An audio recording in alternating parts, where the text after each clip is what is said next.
Good afternoon, everyone. It's nice to see a big turnout. We are here for a presentation by Dr. Yassin Mohammed. He graduated from IHE in 1990, hydraulic engineering.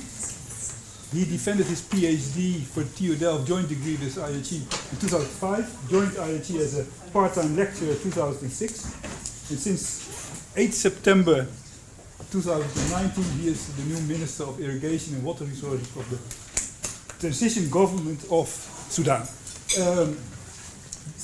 The presentation is yours, Your Excellency.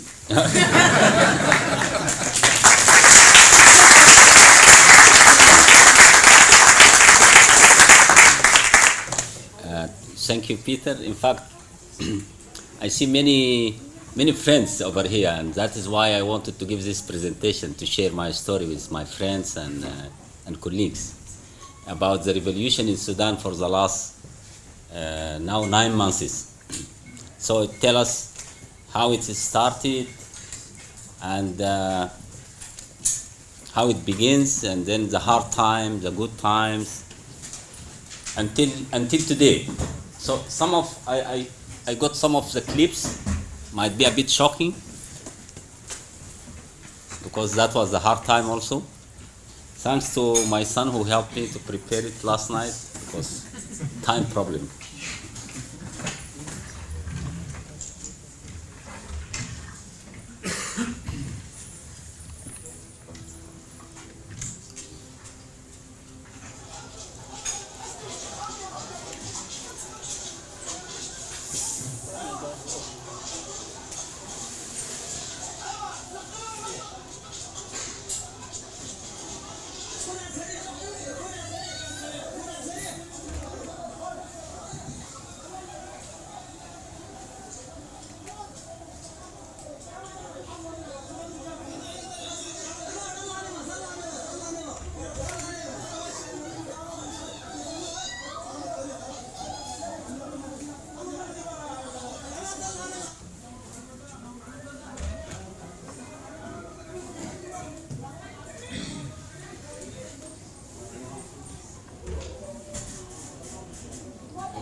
Sorry, but it is a reality. I mean, during the last couple of months.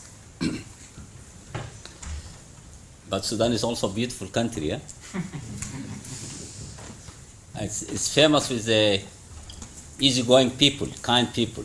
I think you knows that when he went to the east part of Sudan. We got independence in 1956. In 2011, it became 2 countries. 2000 Sudan became a separate country, South Sudan. And we have a very rich history of this, the Black Pyramids. And the key feature of Sudan is that the 2 Niles meet together, the Blue Nile and the White Nile, they meet in Khartoum. And that beautiful landscape is from Darfur, is Marra Mountains. Unfortunately, we had this brutal regime for 30 years, from 1989.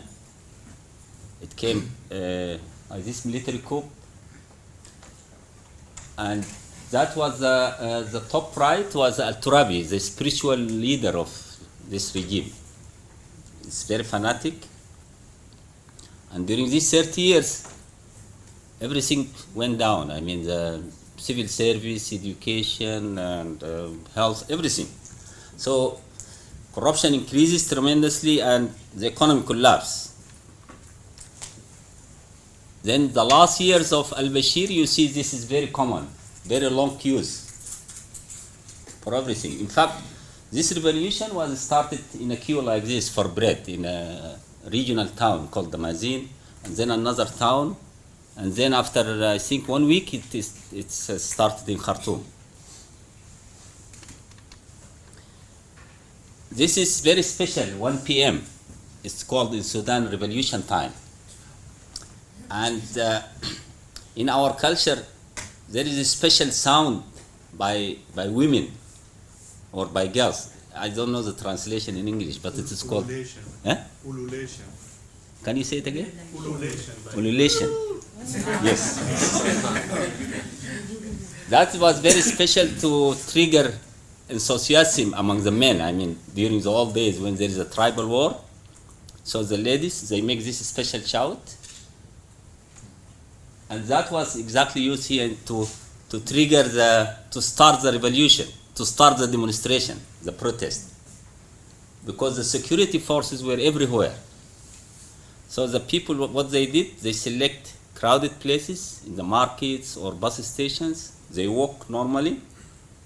But 1 p.m. sharp, it just starts, like this one.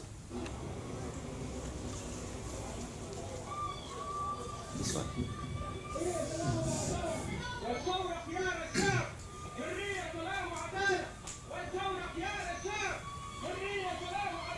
He's saying freedom, peace, and justice.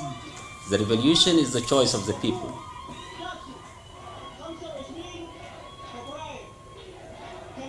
This was in February, 25th February. So this is how it starts, the protest. And then it grows. What is very important in this revolution is this. The leadership was provided by what is called professional gathering. They were invisible. Only one person who announced has been arrested. The rest, even the names, their position in this group is not known. What is also very important is the social media. Without social media, this revolution wouldn't have been successful.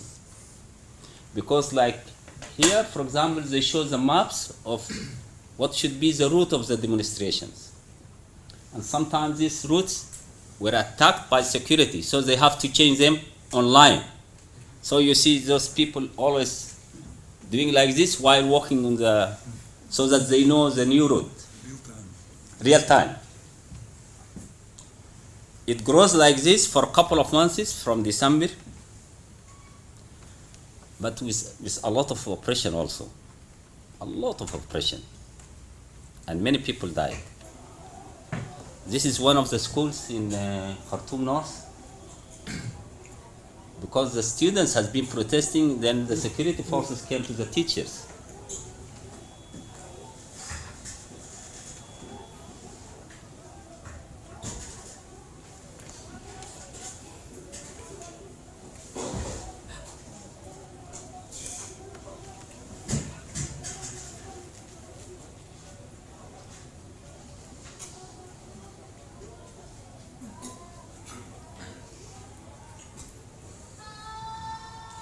This girl, she's very brave. She could return back the tear gas can 2 times.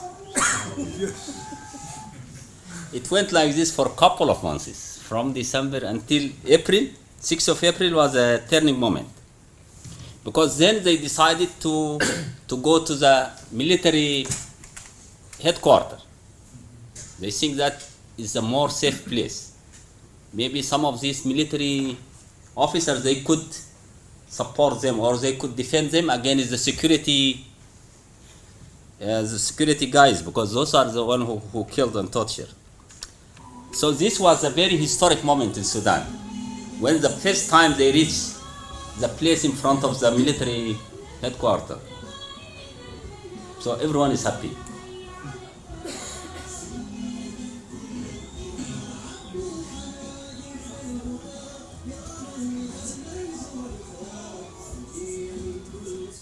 That was 6 April. So they could reach in front of the headquarters of the military, hoping that some of the army officers, they could defend them against the security officers. And that was really true. You see a very high building there, there were some snipers shooting the protesters.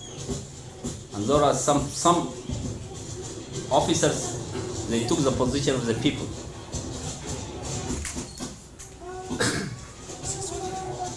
Without this, it would not have been possible. Because then the security came, they wanted to kill many people. But when they saw this resistance from some of the army people, they stepped back.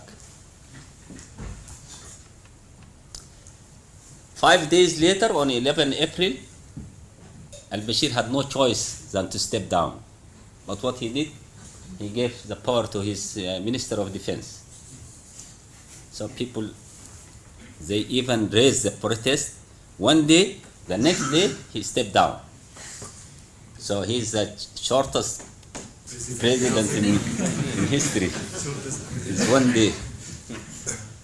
And then this guy in the middle, called Burhan, took power, and they had this military council.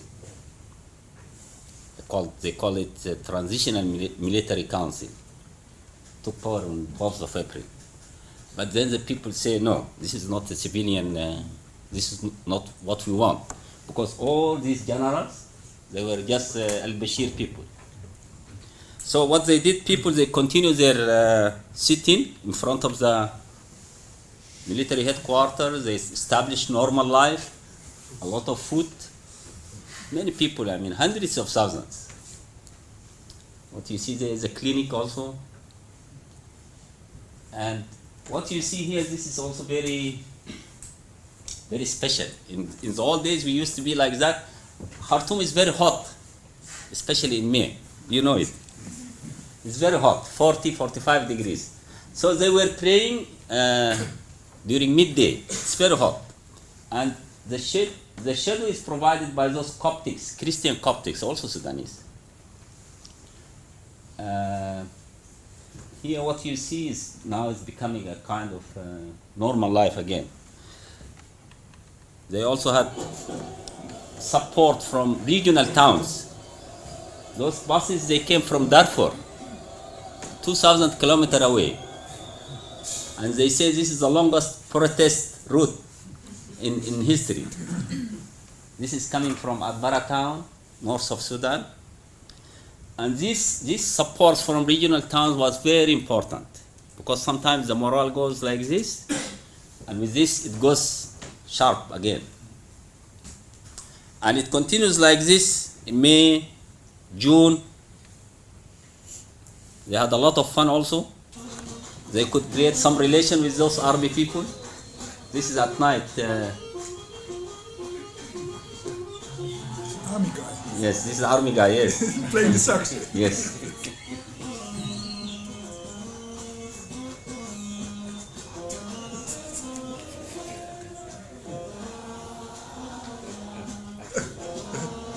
He has this flag. The flag is.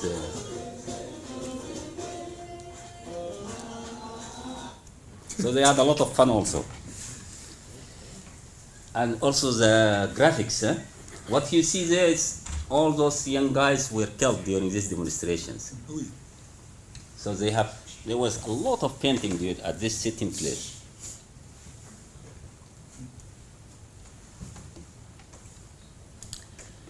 And came this very hard moment of 3rd of June. Although the military council says that we have no problem with the sitting, they can stay there for months and so on. So they promised for that. But suddenly they brought like 10,000 soldiers during Ramadan time, early in the morning, and it was catastrophic. So they killed many people, they burned the tents.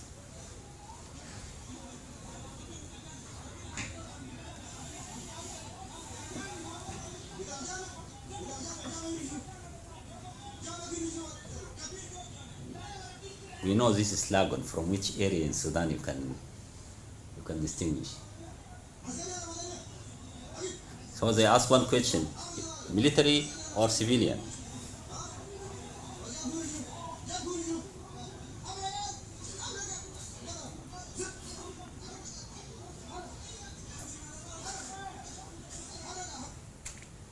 This is very hard time in Sudan, and it was very brutal. They banned many things. And it was a shock for all the Sudanese people. For example, this girl, she went there 2 weeks later, hiding between the cars until she reached the same place. And what she's writing here, she's saying,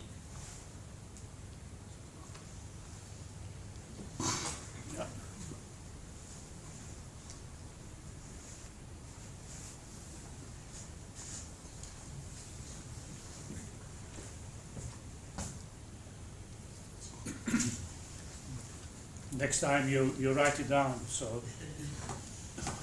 Somebody can yeah. who can translate. Is anyone else Maybe knows someone the can translate. Arabic? It says we were carrying you like shouting the slogan of freedom, and now we are carrying you as martyr.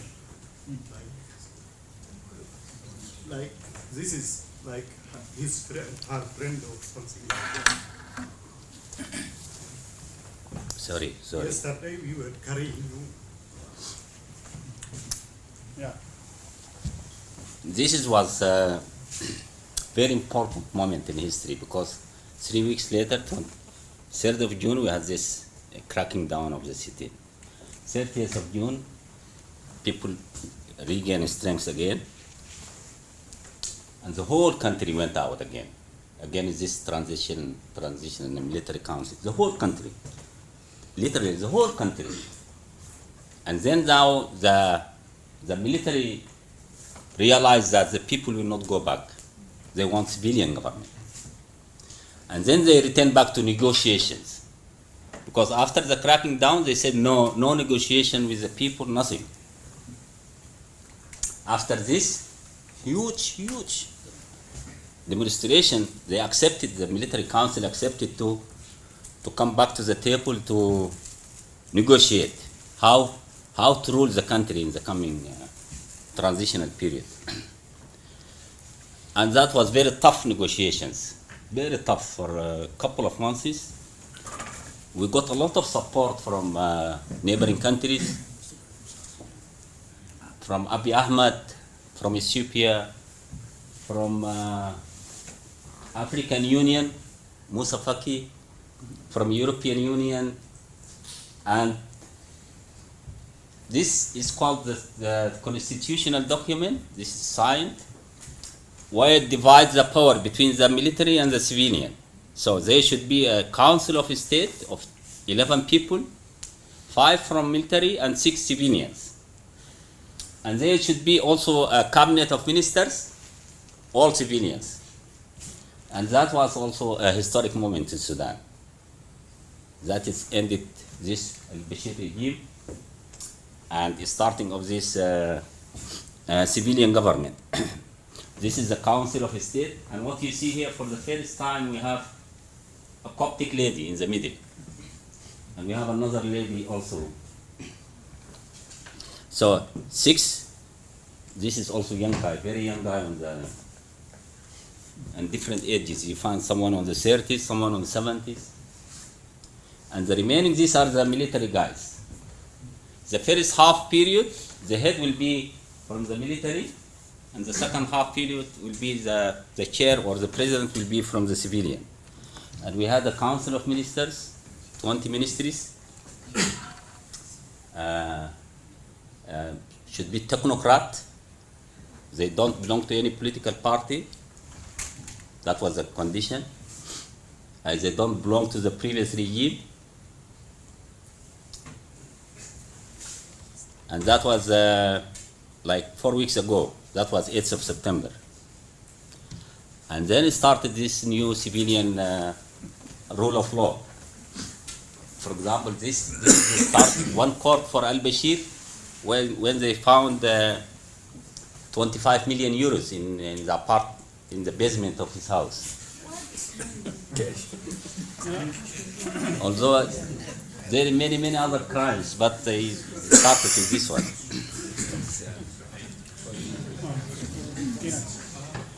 And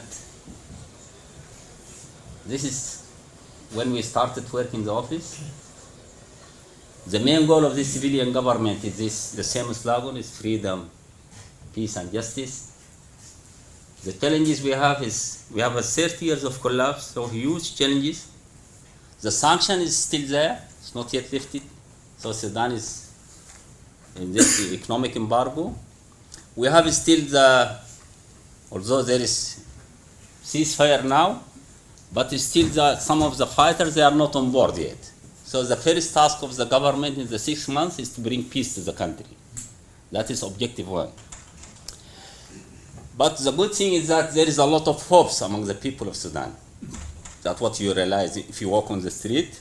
People say, okay, We don't see any change. We don't see any change yet, but we can be patient to wait to see if you can bring some changes for us. And this is this a big irrigation canal of Jazeera. We started to do things, and here is the farmers in Rahad scheme, and this is UNDP guy promising to support, for example, to provide these funds for attracting experts, because we are lacking capacity of many intellectuals. For example, in the water sectors, we need a lot of capacity support for the institutions, also for training the people and so on. Thank you, that's all.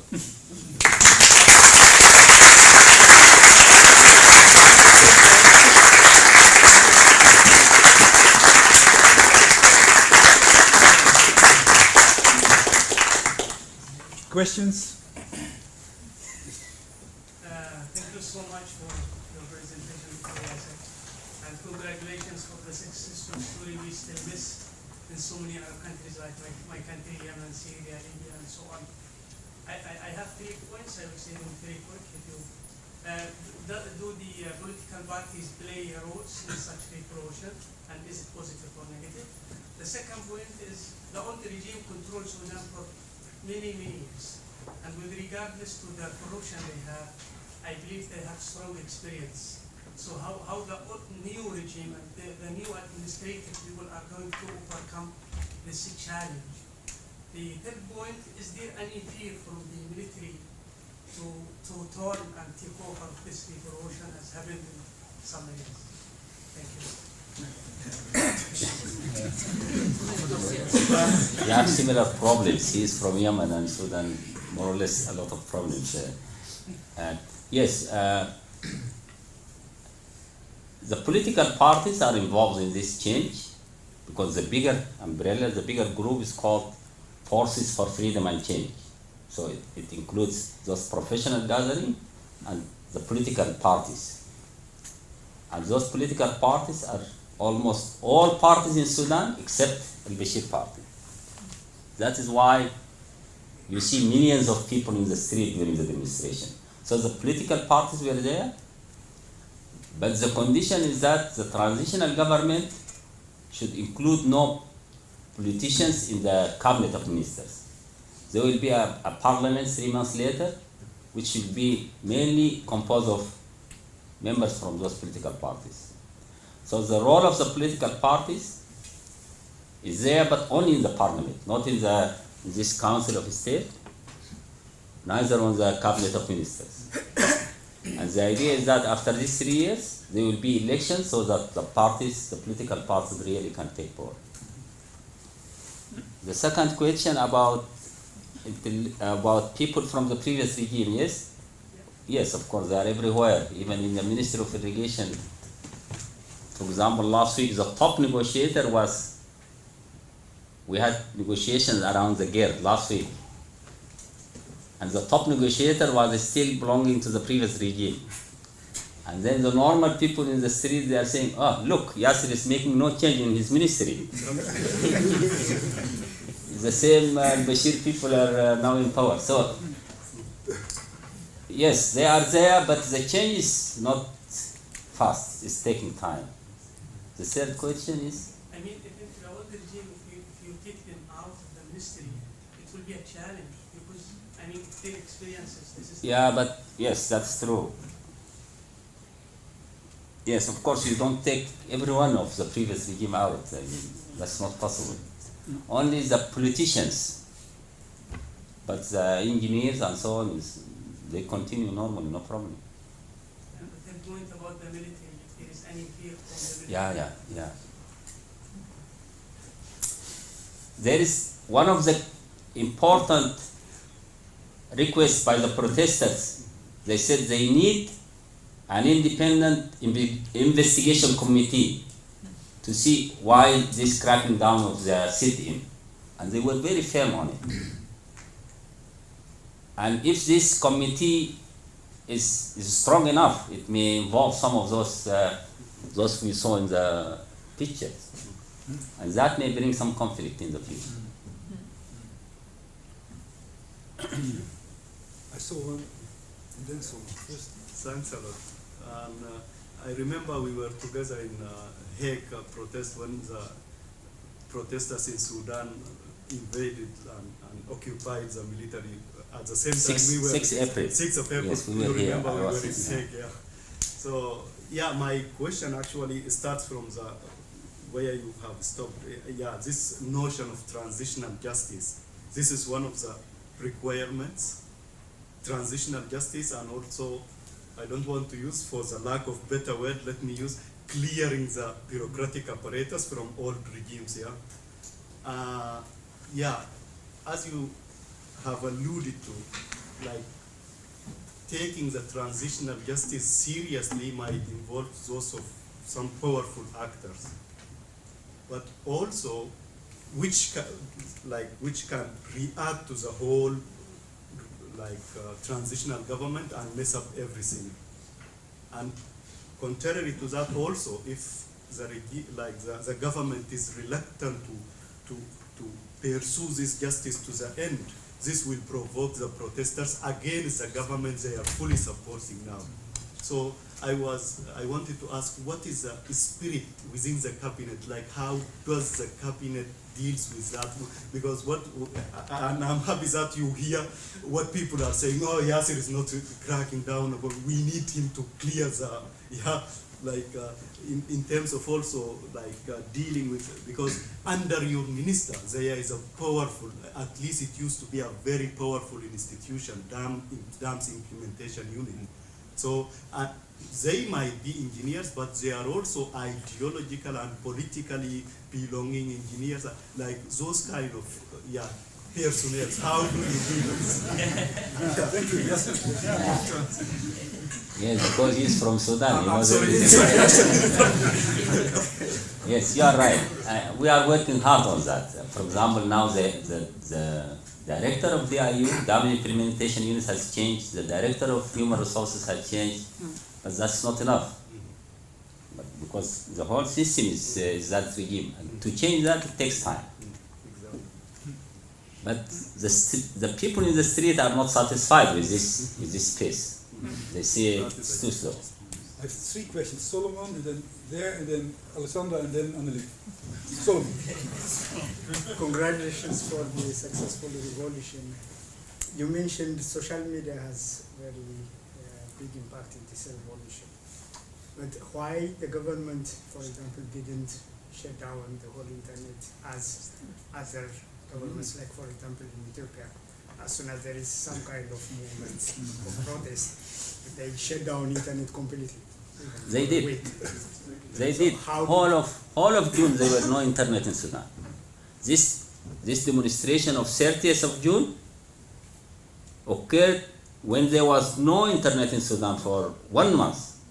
So people used outside people from outside to send message to inside as SMS. And my follow-up question is what this revolution mean for the peace in the region, not only in Sudan, but as you know, the region is very fragile. There is a problem in Ethiopia and Eritrea, all the region countries. So what does this mean? I think this revolution is very important because now it represents the people of Sudan, and of course the people in any country, they like peace and they like good relations with neighbors. So I would expect it will have very positive impacts on the stability of the region, for South Sudan, for Ethiopia, for our neighbors from the west, even from the north. So it is positive towards stability and peace in the region. That's what I expect. Thank you, Dr. Yasser. First off, again, congratulations on the revolution and on your position again in the ministry. A lot of us as well from Egypt were taking a very close eye on what was happening with Sudan politics, also to hopefully make sure that none of the same mistakes that were done in Egypt with the military were not again repeated in Sudan. So we're very pleased to see also this outcome sort of turning out in the way that it was. The question I wanted to ask actually was in reference to sort of how do you foresee now with the new changes in not just in Sudan, how do you see it for changing when it comes to Nile Basin politics, and specifically around the negotiations around the GERD? Will it be the continuation of the Bashir regime, sort of in that business as usual sort of motive, or do you see, especially in your position in the ministry now, that the Nile Basin politics around GERD will have a different trajectory, and if so, what will that look like? I try to avoid this question.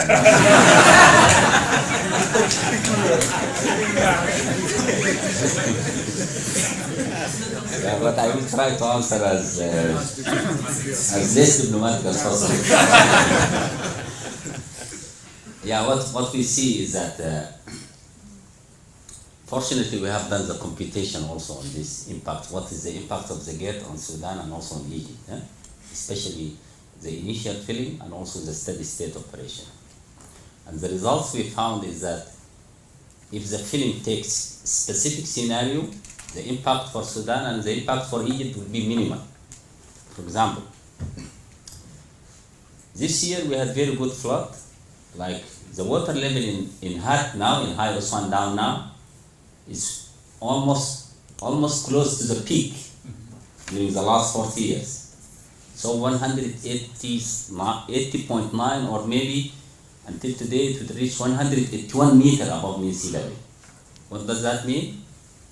It means the storage capacity at this level is almost like 160 billion meter cube. So filling the GERD, if it takes like 10 billion meter cube, 12 billion meter cube, because this is what's discussed as scenarios, will have minimal impact. If you have high initial storage, the good thing of Aswan Dam is huge, so it has long memory. That's why they built it very huge, so it can absorb these variabilities of the flow. So the good thing, if you have very high initial level at Aswan, if the Blue Nile flow has been reduced by 10, 12 billion meter cube, you don't feel the impact. And that is why the negotiation in Ethiopia is to fill the dam according to the hydrology of the Blue Nile. If it is very wet year, they can take a little bit more. If it is dry years, they take less. If it is too dry, they take zero. And there is a certain threshold. So what I see now, there is a technical committee. There is called Independent National Scientific Research Group. 5 water experts from Egypt, 5 from Sudan, and 5 from Ethiopia. They were working together, testing these scenarios and see what are the impacts, and then they give feedbacks. This committee, if it gets the chance to continue, I'm sure it will solve the issue. I hope I'm answering your question. It's good that the minister knows what he's talking about. Nice topics for our MSc students in optimization, right? Alessandra and Anneliek, and then Emmanuel. Okay, first of all, congratulations, Yasir. And then my question has to do with international embargo. Do you still have embargo? And what could you do to stop with this? Because now everything has changed there. So I don't see the point for embargo now, for example. We also don't see the point for embargo. Yes. But it is politics, it is international politics. And our Prime Minister was in the US 2 weeks ago, in this UN Assembly, trying to explain that new regime in the country, and the new regime needs support of the international community. Fortunately, all countries, they show support, even the UN, everyone, European Union, and they are waiting for this embargo, for these sanctions, to delist, to remove the name of Sudan from the list of terrorist countries. Okay. And the Prime Minister is saying that the Sudanese people are not terrorists. There was a regime supporting terrorism, but the regime has been removed. So they are saying it takes time, but it's not convincing why it takes this long time. Yeah. Yeah.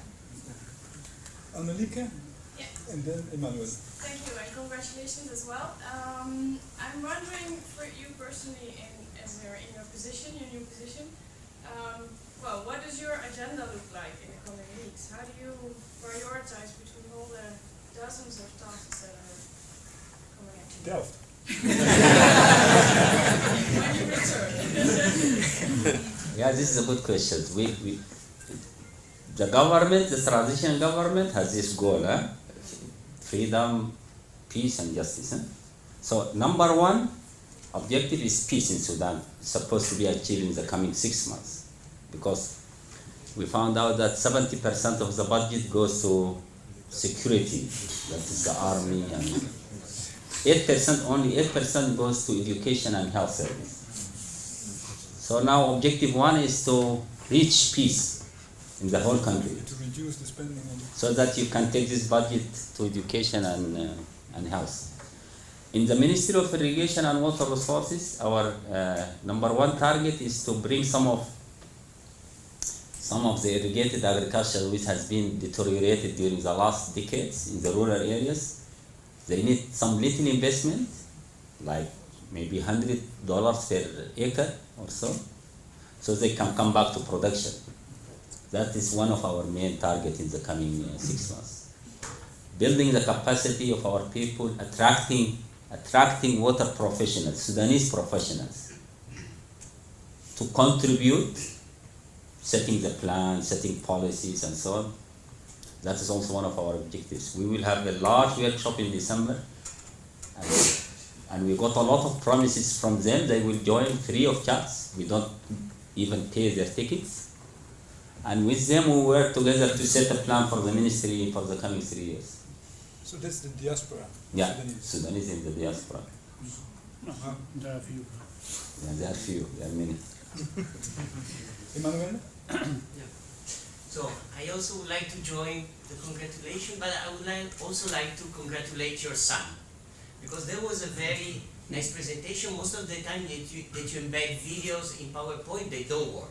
And I think indeed here the videos were for me very important, because at least they show how what we call transition is never linear, as the theologians say, but you have moments of happiness, songs, excitement, and then you have moments of fear and sadness. And I think, so thanks for showing how they are entangled.